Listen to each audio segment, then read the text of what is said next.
swirling crystal in front of Sora is called a save point. Stand near it and press the triangle button to open the save menu.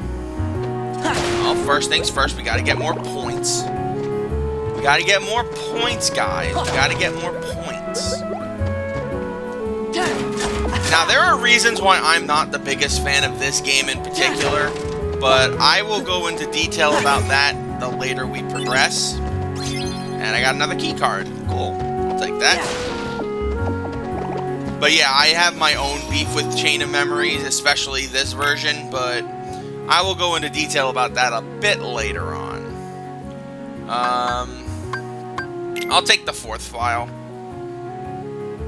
There's a reason why I'm doing that, but for the moment, just understand, I have my own methods and madness and things I want to make sure actually happen first. Now that we've saved our game, we can proceed to the next area.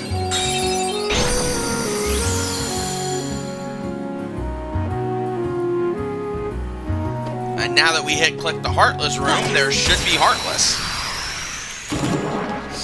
But since it is still Traverse Town, we are only going to be fighting the bog standards tiny guys. Funnel.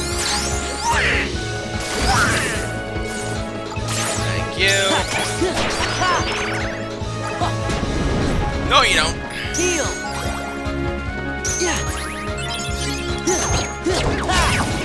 And there you go.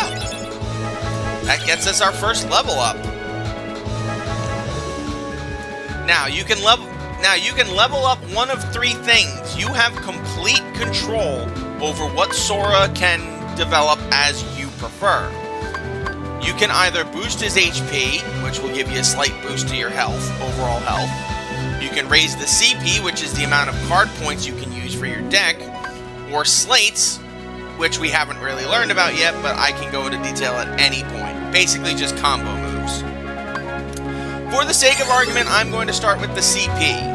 That will allow us to use more cards in our deck, which is important. And for the sake of argument, let's just add these cards in at the back. And now, I can go into detail about what these cards are. Red cards are attack cards. They are all going to be based off of the Keyblade that you currently have, and the cards that you currently have. So you will travel to various worlds and you will regain those Keyblades, and each Keyblade card will be more expensive than the last. For example, these Kingdom Key cards are, as you can see from the D+ attack rating, very weak, but they are cheap, so you can slide them into your deck at any time for use. Blue cards are magic cards. The more potent the spell, the more likely it will cost more. So as you can see there, that Cure costs us 35 CP, but the Blizzard only costs us 19. If you stack 3 of these together, you will get the most powerful version of said spell. So if you stack 3 Blizzards, you'll have Blizzaga. If you stack 3 Cures, you'll have Curaga. And all sorts of things like that. The green cards are item cards. They will allow you to reload cards in your deck without having to use the gauge switch that the cloaked guy told us about earlier. Potions will allow us to reload possible reloaded attack cards. High potions will do all attack cards. Mega potions will do special things. Ethers will do magic. Mega ethers on top of that. You get the idea. As we progress, we will get better item cards, but definitely keep a potion or 2 in your back pocket at all times. The last type of card is enemy cards. Enemy cards give you pretty much all of the abilities that you would get in Kingdom Hearts 1. So, like, Second Chance has a card, Combo Boost has a card, Combo Plus has a card, as well as unique abilities that are only available in this particular game. In order to get enemy cards, you have to defeat certain bosses to get enemy cards, or you have to defeat enemies enough for them to be a random drop. Yes, this game is one of those collectathon things. So on top of being an RPG, it is also a collectathon. So you're probably gonna want... Wow, how did I miss that Heartless? Good lord. There we go. So yeah, you're gonna want to keep an eye out for anything that your opponent, the Heartless, might drop. Oh, missed that one. Okay. I was hoping to have the advantage for that one, but okay.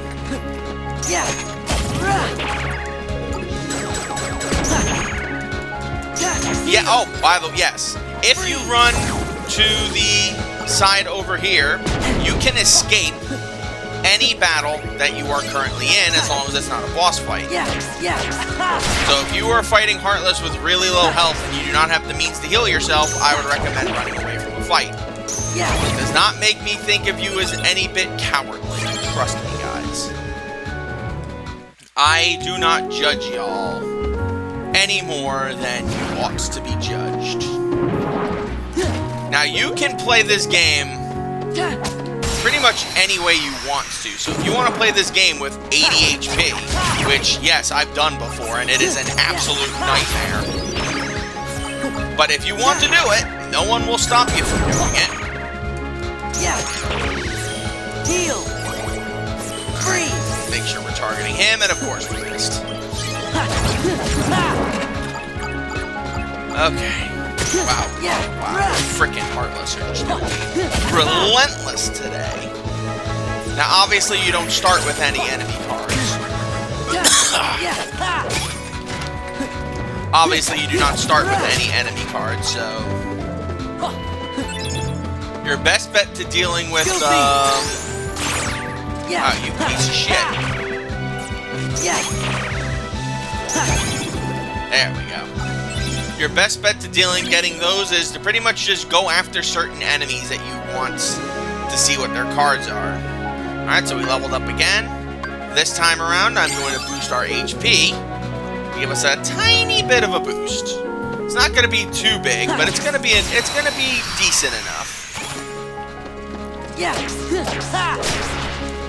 Now, one thing you'll notice is that while the rooms are decently based off of rooms and areas in the original games. By the way, that was a slate. I'll explain what... I think the game actually explains what those are. I just wanted to make sure we could get through these Heartless. They're going to be big pains in the patookie. Donald! Thank you, Donald. I did not need the health, but thank you, Chief. Wow, we're leveling up quickly. I know the game's not always like that, but... Ooh, another cure card. A 1, though. Damn, that sucks. Now, that barrel that I just threw is a confusion barrel. If you hit your opponent with the confused barrel, they will all be confused when you battle them. That means their attacks will be inverted. So, if they attack you in the direction that you're currently standing, they will actually move backwards. And I did not mean to do that, but okay.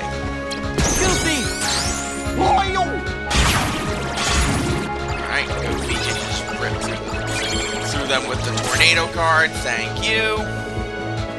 And for the sake of argument, since we don't really know what slates are yet, we will just boost my CP again.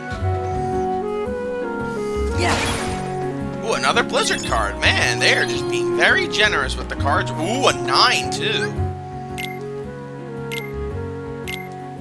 Yeah, definitely add that to the deck. There we go. The heal card, the cure card can wait a bit. But yes, even though the rooms look similar to rooms in Traverse Town, as you can imagine, these are all just reloadable, redesignable rooms. In fact, if you want, you can go into that room we were just in and reload this room into a completely different room if the need serves it. So if you want to grind up a bit, you can always reload rooms no matter how often you want. We have plenty of cards, though, at least for the time being, so I'm not too worried about that. Alright, so we need at least a 1 and that Key of Beginnings card. Doors emblazoned with a crown are special doors. You need special cards called key cards to open these doors. But just having the key card isn't enough to open the door. You need the key card and 1 or more additional cards meeting certain criteria. Pick map cards that meet the criteria and you can open the door. Now these premium room cards are pretty fucking worthless, at least if you ask me, so we're just gonna use one of those, and then the Key to Beginnings, to proceed to the next event in the story. Because yes, that's how you trigger story events in this game. Oh, we're in the 3rd district now. Fighting alone isn't as easy as I thought.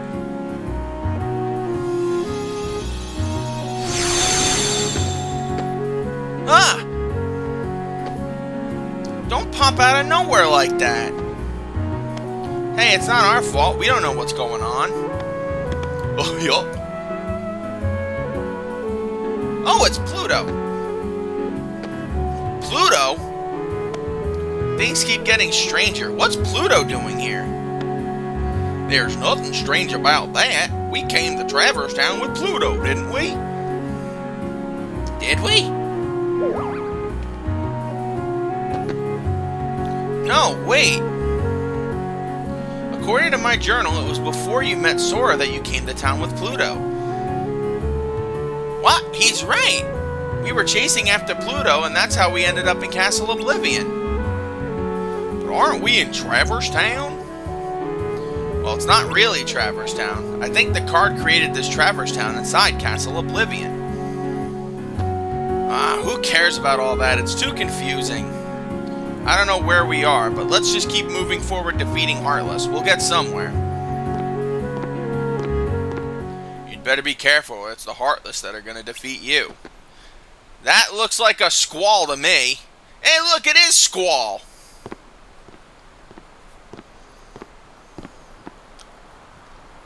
Wow, really? We're just going to call him by a fake name? His name is Squall, Sora. Squall, it's you! What are you doing in Castle Oblivion? Castle Oblivion? What are you talking about? This is Traverse Town. And how do you know my name? Who are you? Huh? I've never met the likes of you before. Quit playing, Squall. We all fought the Heartless together. You know that. Look, I don't know what you're talking about. I don't even know your names. You don't? Sorry. I can't believe it. How can you have forgotten about us? I feel for you, but you've got the wrong guy. It happens all the time. Don't take it so personally, Sora. Oh! You do know his name! Now hold on. Why do I know your name? Because you're Squall and you're an idiot. You think Leon's just kidding around? If he is, it's not funny. Sora's really upset. Who's kidding around, Goofy? You and Donald are the ones who... Hey! I don't get it. Something's wrong with my memory. What's happening here? I don't know, Leon. Maybe Aerith was onto something after all. Oh, look, it's Yuffie.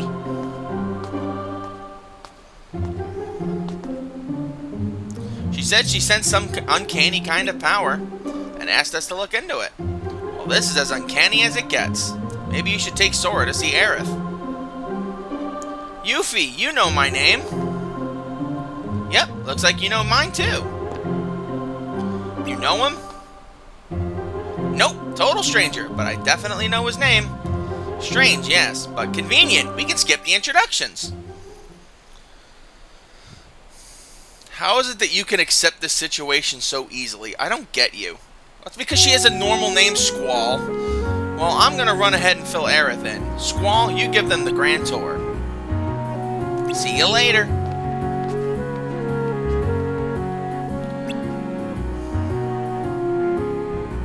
I guess it's no use pondering over it. Come on, follow me. But there are Heartless wandering around town. I'd better teach you how to protect yourself in battle. You know, that shit that the cloaked guy was supposed to be doing, but he ignored us. Whatever. See the numbers printed on your cards? They range from 0 to 9. Higher numbers mean stronger cards. If you and your enemy both play a card at the same time, the higher card wins. Go on, try it out.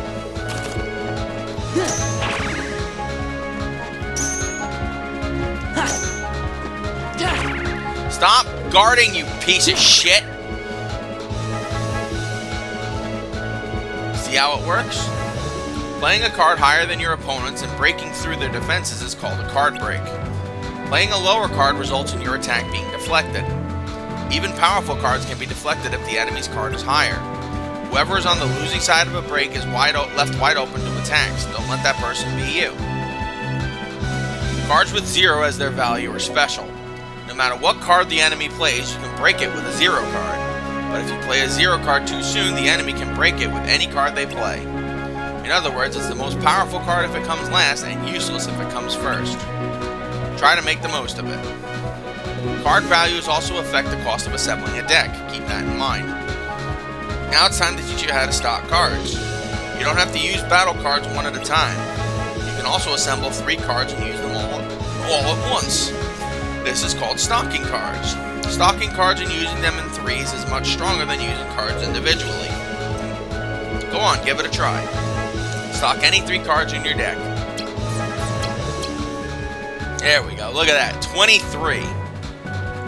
The sum of your 3 stocked cards becomes the value you play. The value is usually high and hard to break, and the combo attacks deal lots of damage. Don't hold back, show me what you can do.